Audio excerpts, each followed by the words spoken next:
Sampurasun, salam sejahtera ka wargi-wargi sadaya di mana wae ayana. Assalamualaikum warahmatullahi wabarakatuh. Timuwuh kauban sakabeh kaula manunggaling gaseti. Milampah anu lima dina wujud siloka lima. Nukah hiji ti kaula ka Gusti kajujuran. Hartina urang teu nyalahkeun ka Allah. Urang teu nuduh nyangka diuji jeung dicoba ku Allah. Tapi urang rumasa dina buah pamikiran jeung pagawean urang nyata. Anu kadua ti kama kanusa ku kabageuran nu nganung harti urang teu ngaruksak ka bangsana, urang teu ngaruksak ka daerahna, jeung urang teu ngaruksak ka tempatna.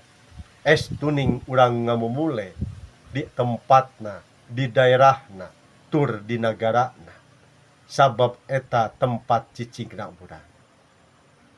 Anu katilu ti bineka ka ika ditunjang ku kabeneran.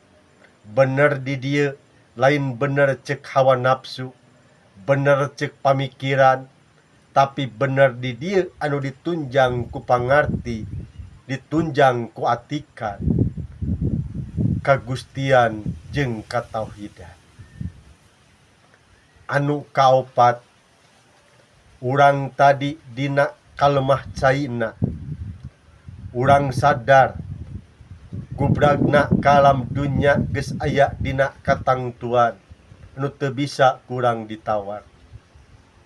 Mangka kawajiban urang tadi mamayu hayuning bawana, sepi ing pamrih gawe ing gawe. Atanapi nu disebat sepi ing pamrih rame ing gawe. Hartina ngajalankeun ibadah.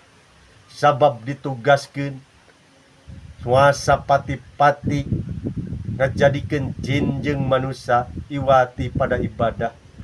Ibadah di dieu pada saling ngurus, pada saling rawatan, pada saling rumatan.